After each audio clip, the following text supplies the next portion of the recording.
नमस्कार जी, मैं मंजू। आज अक्टूबर की 27 तारीख है और मैं अपने बहन भाइयों को एक बहुत ही जो सुंदर फ्लावर लगाने के बारे में सिखाऊंगी। तो ये एनुअल फ्लावर है।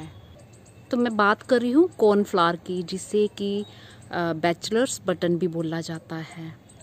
तो ये जो फूल हैं, ये इसके आपने कॉर्नफ्लावर मेरे गार्डन में अक्सर लगे हुए देखे होंगे और मैंने कई सारे वीडियोस भी बनाए हुए हैं। इनके सीड चुनना भी सिखाया हुआ है, आप सर्च कर सकते हैं, पुराने वीडियोस में देख सकते हैं।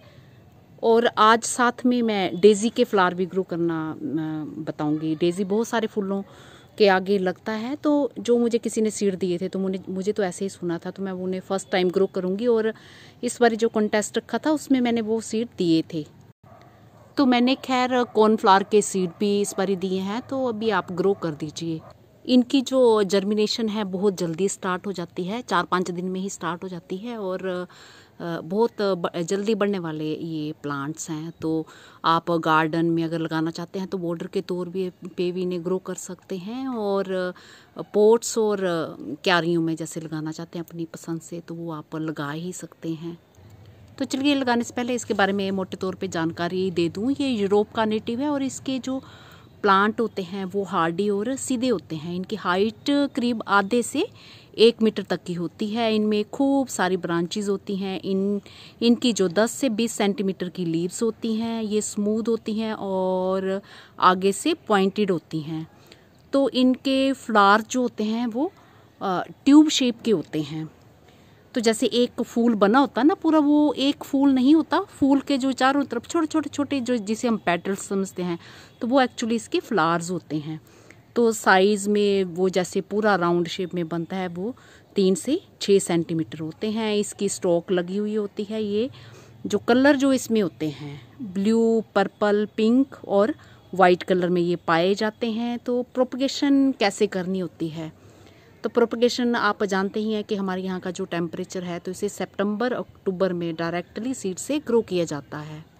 तो अगर प्लांट्स जो हैं घने घने हों तो आप फिर उनकी थिनिंग कर सकते हैं, मतलब उनको निकाल सकते हैं और उन्हें ट्रांसप्लांट भी कर सकते हैं। तो ये सब आप कर सकते हैं। और सीड ग्रो करने के करीब 3.5 महीने में जो इसके फ्लावर्स आना स्टार्ट हो जाते हैं। तो इसे धूप कैसी चाहिए? धूप जो है, इसे फुल सनलाइट पसंद है। अगर पोट्स में लगे हैं तो 5-6 घंटे की धूप काफ़ी है। तो हाफ डे सनलाइट में आप रख दें तो बहुत अच्छे से ये चलते हैं। और हाँ, जैसे कि मैंने बताया, इनकी जर्मिनेशन जो है 5-6 दिन में स्टार्ट हो जाती है। तो पिछली बारी मैं यहाँ कुछ दिनों के लिए बाहर थी, तो मैंने इन्हें नवंबर में ग्रो किया था। तो आप नवंबर के पहले हफ्ते तक इन्हें ग्रो कर सकते हैं। तो इन्हें मिट्टी कैसे चाहिए? सॉइल जो चाहिए इन्हें हल्की, लाइट, रिच ऑर्गेनिक मिट्टी। तो जैसे कि मैं बनाना सिखाती हूँ, पत्तों की अगर आपके पास खाद है तो वो आप खूब सारी मिला सकते हैं। ज़्यादा मिल भी जाए तो कोई नुकसान की बात नहीं है। और एक पार्ट आप मिट्टी का मिला लें, एक पार्ट आप वर्मी कंपोस्ट या फिर गोबर की खाद ले सकते हैं, और एक पार्ट आप कोकोपीट या फिर बारीक सैंड भी मिला सकते हैं। और पानी कैसे देना है? तो जब शुरू में आप लगाते हैं तो जर्मिनेशन के लिए सीड जो है, मिट्टी मॉइस्ट होना ज़रूरी है। तो उसे हल्का मॉइस्ट रखें जब इसकी जो पौध है थोड़ी छोटी होती है। और जब ये प्लांट्स बड़े हो जाएं तो फिर जब ऊपर की लेयर हल्की नज़र, सूखी नज़र आए तो फिर पानी फिर से देना है। तो इसके ये सीड हैं, ये जैसे फूल होता है ना, ये मैंने चुनना भी सिखाए हुए। ये पूरा फूल है और ये साइड साइड में ये पूरे सीड ऐसे लगे हुए हैं। तो ये फिर इन्हें निकालना पड़ता है इस तरह से। तो ये मैंने ऐसे कुछ निकाल लिए हैं। और पोट ये मैंने खुद बनाया हुआ है। ये बहुत ही छोटा पोट है, देखने में ऐसे बड़ा लग रहा है, और ये अंदर जो प्लास्टिक का पोट मैंने रखा था साइज़ में, तो बहुत ही छोटा है। तो चलो, हम इसमें सीड लगा देंगे। अभी लगाने भर का जो देरी है, और लगाएंगे तो फिर तभी तो जर्मिनेशन जो है इसकी स्टार्ट होने पे आएगी। तो ये भी हम उखाड़ लेते हैं। तो मैं थोड़े ज़्यादा ही सीड लगाती हूँ और बस ऐसे स्प्रिंकल कर लेने हैं। बहुत हल्के सीड हैं, बहुत ज़्यादा गहरे से दबाने नहीं हैं जी, ये ज़्यादा पानी हो जाता है। कोशिश करें, अगर आपके पास सीमेंट का पोट है तो उसमें लगाएं तो ज़्यादा बढ़िया है। अगर ठंड रहती है तब तो प्लास्टिक पोट में कोई प्रॉब्लम नहीं है। अगर गर्मी ज़्यादा रहती है तो फिर मॉइस्चर जो सूखता नहीं है और फिर थोड़े ख़राब होने लगते हैं। तो खैर, मैंने तो प्लास्टिक पोट में ही पिछली बारी लगाए थे और वो मेरे अच्छे से जो चले थे, फूल निकले थे। तो वैसे मैं बात बता रही हूँ कि कई जगहों में जैसे ह्यूमिडिटी बहुत ज़्यादा होती है, पानी सूखता नहीं है, तो वो इस तरीके के पोट जो मिट्टी के हों, चाहे गमले सीमेंट वाले हों, जिनमें मॉइस्चर जो बनता नहीं है ज़्यादा, मतलब उड़ जाता है, एवेपोरेट हो जाता है, तो उसमें लगाएं तो उनकी पौध जो कम मरती है।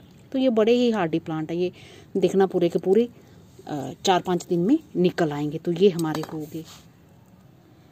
तो ये कुछ महीनों पहले चुने हुए किसी ने अपने गार्डन के सीड दिए थे, तो मुझे तो यही सुना था कि ये डेजी के हैं, तो इन्हें भी मैं स्प्रिंकल कर दूंगी। ऐसे बड़े हल्के सीड होते हैं, तो इन्हें भी दबाना नहीं है मिट्टी में, बस ऐसे ही करना है और पानी दे देना है इस तरह से। तो क्योंकि अलग से वीडियो मैं बनाऊंगी और इसका तो मुझे पता भी नहीं है कि कौन सा डेजी है कौन सा नहीं। और इंग्लिश डेजी के तो मैंने लगाए हैं, उसका वीडियो भी बनाया था पिछली बारी, और अभी भी लगाए हैं, तो मैं दिखाती हूँ अगर टाइम बचा तो बस पानी ऐसे दे लेना है और हल्की जहाँ पे धूप आती हो, मिट्टी मॉइस्ट ही रखनी है, तो वहाँ पे रखने हैं। तो मैं वो दिखाती हूँ। इस तरह से पानी दे देना है, टैग लगा लेना साथ में। तो ये है मेरे इंग्लिश डेजी, ये मैंने 22 तारीख को ग्रो किए हैं, ये देखिए। और आज 27 की सुबह है, तो ये निकल आए हैं, 4 दिन में ये निकल आए हैं। इसी तरह से ये ड्वार्फ वैरायटी गेंदा लगा दीजिए, 1.5 महीने में फूल आना स्टार्ट हो जाते हैं, जो हाइब्रिड वाले होते हैं। और ये खूबसूरत ये देख रहे हैं कैनाफ, इसके भी दिखाती हूँ मैं प्लांट्स कितने बड़े बड़े हुए हैं। ये देखिए इनके प्लांट्स कितने बड़े बड़े हो गए हैं। तो जो मेरे बहन भाई ने ग्रो करना चाहते हैं अभी ग्रो कर दीजिए। और दिन के टाइम तो मेरे यहाँ गर्मी है, पर रात के टाइम थोड़ी सी ठंडक हो गई है।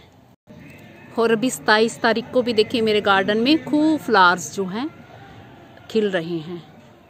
तो मेरे के बहनों ने कहा कि टिकोमा गोरीचोरी हमारे खिल नहीं रहे हैं, तो पूरा दिन की धूप में रखने हैं, चाहे सीड से लगाओ कटिंग से लगाओ, 5-6 महीने के बाद फूल आना स्टार्ट हो जाते हैं। तो बस मैं घर के बने ऑर्गेनिक फर्टिलाइज़र का ही इस्तेमाल करती हूँ। तो हमारे किचन में किचन वेस्ट से लिक्विड फर्टिलाइज़र भी खूब सारे बन जाते हैं, वो उसका भी इस्तेमाल आप कर सकते हैं। और ये मेरे पोपी के देख रहे हैं, कल भी मैंने दिखाए थे बारीक बारीक ये और ये देखिए और निकल आए हैं अभी। और पानी ध्यान से देना है। और छोटी पौध को कैसे पानी दिया जाता है इस पे मैंने एक वीडियो डाला था, तो वो सर्च कर सकते हैं, वो देख लें आप। इसी के साथ नमस्ते जी, शुक्रिया।